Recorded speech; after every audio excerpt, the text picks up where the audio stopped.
नमस्कार, एक बार फिर मैं स्वागत है आपका हमारे YouTube चैनल ज्ञान मंदिर क्लासेज में। और मैं हूं आपका अपना उमा शंकर सांकरोत। और आज हम पढ़ेंगे जनरल साइंस के कुछ एक नए टॉपिक्स, जिसमें द्रव्य की विभिन्न अवस्थाओं के बारे में हम अध्ययन करेंगे। इससे पहले हमने केमिस्ट्री की जो 3-4 शाखाएं होती है, 5 शाखाओं को हमने अलग अलग पार्टों में डिवाइड किया था और डिवाइड करके हमने पढ़ना स्टार्ट किया था। तो आज हम इसी लेक्चर सीरीज को स्टार्ट करते हुए आज पढ़ते हैं हम द्रव्य की अवस्थाएं। द्रव्य की अवस्थाएं पढ़ने से पहले हमें इस बात का पता होना चाहिए कि द्रव्य होता क्या है। तो द्रव्य क्या होता है, एक वर्ड होता है द्रव और एक होता है द्रव्य। इन दोनों में बहुत ज्यादा अंतर होता है। द्रव्य पदार्थ की एक द्रव्य पदार्थ की द्रव अवस्था होती है, इसलिए द्रव्य वे पदार्थ होते हैं जो स्थान घेरते हैं, जिसका कुछ द्रव्यमान होता है। इस प्रकार से हम द्रव्य को इस प्रकार से परिभाषित कर सकते हैं कि द्रव्य वो होता है कि ब्रह्मांड में उपस्थित वह वस्तु, ब्रह्मांड में उपस्थित वह सामग्री जिसका कुछ ना कुछ द्रव्यमान हो और जो स्थान घेरता हो, अर्थात उसका कुछ आयतन हो, वही पदार्थ द्रव्य कहलाता है। और किसी द्रव्य के अंदर किसी पदार्थ की जो मात्रा होती है वह उसका द्रव्यमान कहलाता है, और द्रव्य वो जितना स्थान घेरता है वह उसका आयतन कहलाता है। इस प्रकार से ब्रह्मांड में उपस्थित प्रत्येक वस्तु द्रव्य से ही बनी होती है। ब्रह्मांड में उपस्थित प्रत्येक वस्तु द्रव्य से ही बनी होती है।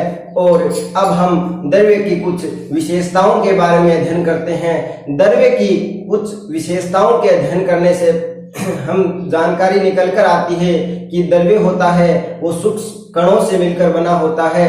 द्रव्य सूक्ष्म कणों से मिलकर बना होता है, अर्थात द्रव्य पदार्थ होता है उसमें छोटे छोटे कणों से मिलकर बना होता है। द्रव्य पदार्थ का कुछ ना कुछ द्रव्यमान होता है, जिस प्रकार से मेज है, कुर्सी है, किताब है, ये सभी द्रव्य के अंदर आती हैं। जबकि प्रकाश है, सूर्य की ऊर्जा है, हमारी भावनाएं हैं, हमारे विचार हैं, ये सभी द्रव्य पदार्थों के अंदर नहीं आते हैं। और द्रव्य की सूक्ष्म कणों से मिलकर बना होता है। द्रव्य के परमाणुओं के मध्य कुछ ना कुछ अंतराल होता है या रिक्त स्थान होता है। और द्रव्य के अंदर जो कण होते हैं वो निरंतर गतिशील रहते हैं, अर्थात एक स्थान पर ठहरे हुए नहीं होते हैं। और द्रव्य के जो कण होते हैं उसके मध्य एक आकर्षण बल कार्य करता है, और इसी आकर्षण बल के कार्य के कारण ही वे एक दूसरे से जुड़े रहते हैं और एक पदार्थ की निश्चित संरचना बनाए रखते हैं। और द्रव्य के विभिन्न प्रकार होते हैं, वो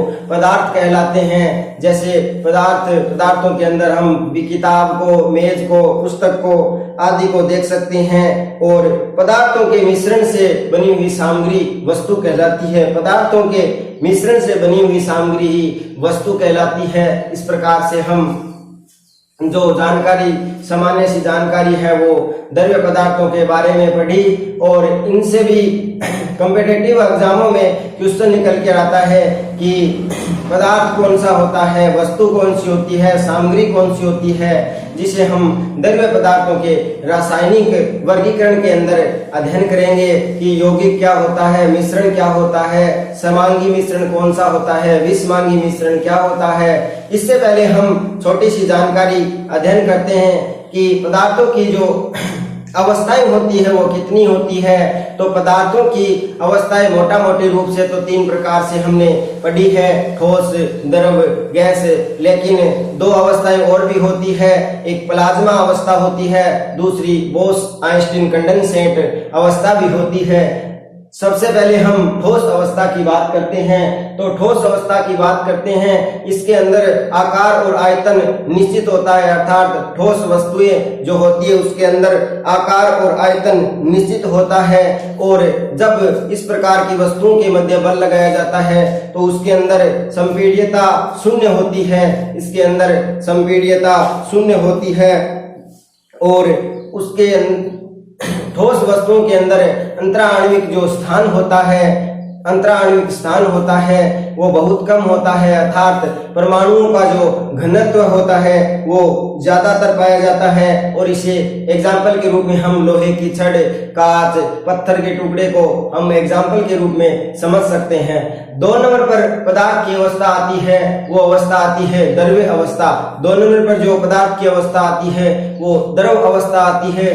द्रव अवस्था के अंदर हमने साधारणतः पढ़ा है कि इसका आकार तो निश्चित नहीं होता है, लेकिन आयतन जरूर निश्चित होता है। अर्थात द्रव्य पदार्थ वे अवस्थाएं होती है जिनका आकार तो अनिश्चित होता है लेकिन आयतन निश्चित होता है। दूसरी बात, इसके अंदर अंतराणविक जो बल होता है वो ठोस की अवस्था तो कम लगता है, लेकिन गैसीय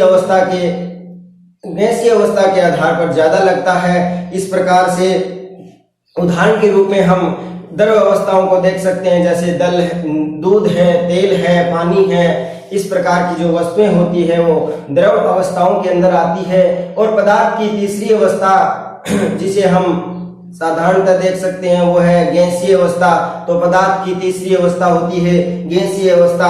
और पदार्थ की तीसरी अवस्था, गैसीय अवस्था एक ऐसी अवस्था होती है जिसके अंदर न तो आकार निश्चित होता है और न ही आयतन निश्चित होता है। अर्थात पदार्थ की वह अवस्था जिसके अंतर्गत परमाणुओं का और आकार और आयतन दोनों ही निश्चित नहीं होता है, गैसीय अवस्था होती है। अर्थात जिस वस्तु के अंदर गैस को जिस वस्तु के अंदर डाला जाता है वह उसी का आकार ग्रहण कर लेती है और इसके परमाणुओं के मध्य बहुत अधिक स्थान होता है। अर्थात यहाँ एक पात्र के अंदर रखने पर वो खुला छोड़ पर फैल जाती है और संपीड़ित करने पर संपीड़ित भी हो जाती है। और एग्जाम्पल के रूप में हम वायुमंडल के अंदर फैली हुई ऑक्सीजन, नाइट्रोजन आदि गैसों को देख सकते हैं। उसके बाद में आगे निकल कर आती है गैस की चौथी अवस्था जिसे हम प्लाज्मा अवस्था के नाम से पढ़ते हैं। प्लाज्मा अवस्था के अंदर होता क्या है कि परमाणुओं के अंदर जो धनावेशित और ऋणावेशित आयन होते हैं वो अलग अलग हो जाते हैं। परमाणुओं के जो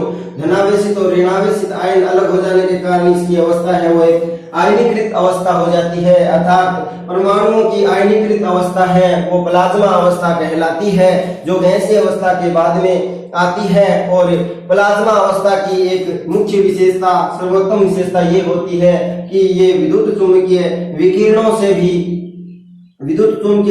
से बहुत ज्यादा प्रभावित होती है। विद्युत चुम्बकीय विकिरणों, इलेक्ट्रोमैग्नेटिक वेव को हम आगे अध्ययन पर विशेष तौर से ध्यान करेंगे या पढ़ेंगे।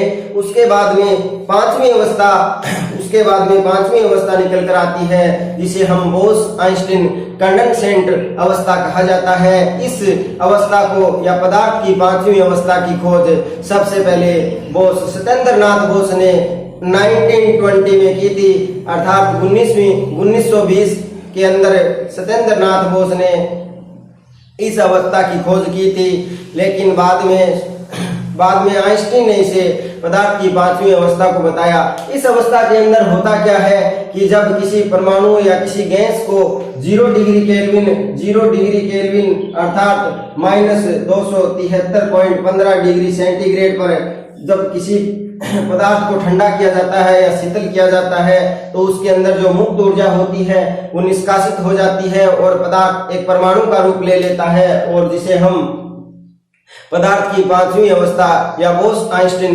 कंडेंसेट अवस्था कहा जाता है। इस अवस्था का उस समय तो कोई जिक्र हुआ था, लेकिन इसी अवस्था के लिए सन 2001 में एरिक ए कार्नेल, वुल्फगैंग और कार्ल ई वूमेन को 2001 में एक क्षारीय धातुओं की गैस होती है, क्षारीय धातुओं से जो गैस बनती है उसके लिए एक भौतिकी में नोबेल पुरस्कार दिया गया था। तो 2001 के अंदर जो नोबेल पुरस्कार दिया गया था वो भौतिकी के अंदर पदार्थ की पांचवी अवस्था के प्राप्त करने पर दिया गया था। उसके बाद में हम पदार्थों के जो भौतिक अवस्था में जो परिवर्तन होता है, द्रव्य की जो भौतिक अवस्थाएं होती है उसके अंदर किस प्रकार से परिवर्तन होता है उसे पढ़ेंगे।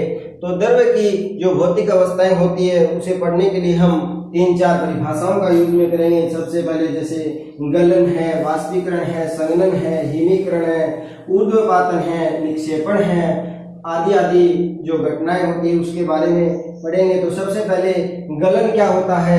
गलन ये होता है, गलन यानी गलना और गलने से गलनांक। जब किसी ठोस पदार्थ को द्रव पदार्थ में बदला जाता है तो वह उसका गलन बिंदु या गलनांक बिंदु कहलाता है। जब कोई ठोस अवस्था किसी द्रव अवस्था में परिवर्तन होने लग जाती है तो जिसका जो बिंदु होता है या जिस तापमान पर वो गलना स्टार्ट हो जाती है वह उसका गलनांक बिंदु कहलाता है।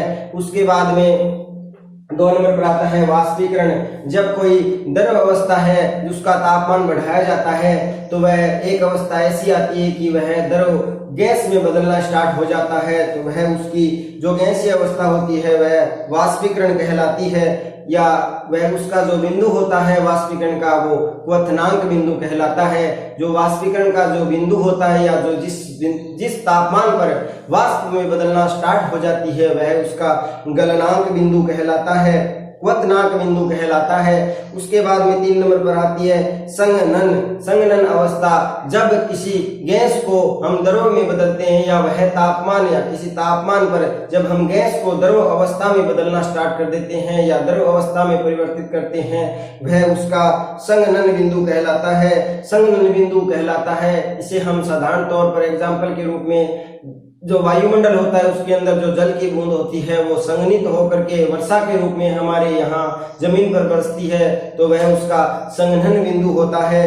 उसके बाद में हिमीकरण। हिमीकरण को हम फ्रीजम से या जमने से भी समझ सकते हैं कि जब कोई द्रव पदार्थ है उसे ठंडा किया जाता है या उसका तापमान है जो घटाया जाता है तो एक ऐसा तापमान आता है जिस पर संपूर्ण द्रव ठोस के रूप में बदल जाता है तो वह उसका हिमीकरण बिंदु या हिमांक बिंदु कहलाता है। जिस प्रकार से हम एग्जाम्पल के रूप में देख सकते हैं कि जो तरल लावा होता है वो जम करके इकट्ठा हो जाता है और इकट्ठा होने पर वो चट्टानों में परिवर्तित हो जाता है। उसके बाद में हम एक ऊर्ध्वपातन नाम सुना होगा। ऊर्ध्वपातन क्या होता है कि ऊर्ध्वपातन के अंदर जब कोई वस्तु ठोस होती है वो बिना द्रव में परिवर्तित हुए ही गैसीय अवस्था में परिवर्तित हो जाती है वह उसका ऊर्ध्वपातन कहलाता है। ऊर्ध्वपातन को एग्जाम्पल के रूप में हम देख सकते हैं कि ठोस कार्बन डाइऑक्साइड होती है वो शुष्क बर्फ के रूप में जानी जाती है। ये गैस से सीधे ही ठोस अवस्था में होती है जिसे हम शुष्क बर्फ कहते हैं। तो एग्जाम्पल के रूप में परिभाषाओं के रूप में कंपटीशन के अंदर पूछा जाता है कि शुष्क बर्फ क्या है तो कार्बन डाइऑक्साइड होती है वो शुष्क बर्फ के रूप में होती है। उसके बाद में निक्षेपण होता है कि यदि कोई पदार्थ है जो बिना किसी द्रव अवस्था में बदले ही सीधा गैसीय अवस्था में बदल जाता है वह निक्षेपण अवस्था कहलाती है, वह निक्षेपण अवस्था कहलाती है। आशा करता हूं कि आपको हमारी वीडियो पसंद आई होगी और आप हमें कमेंट करके जरूर बताएं कि आपको हमारी क्लास कैसे लगी और बेल आइकन दबाना ना भूलें। धन्यवाद।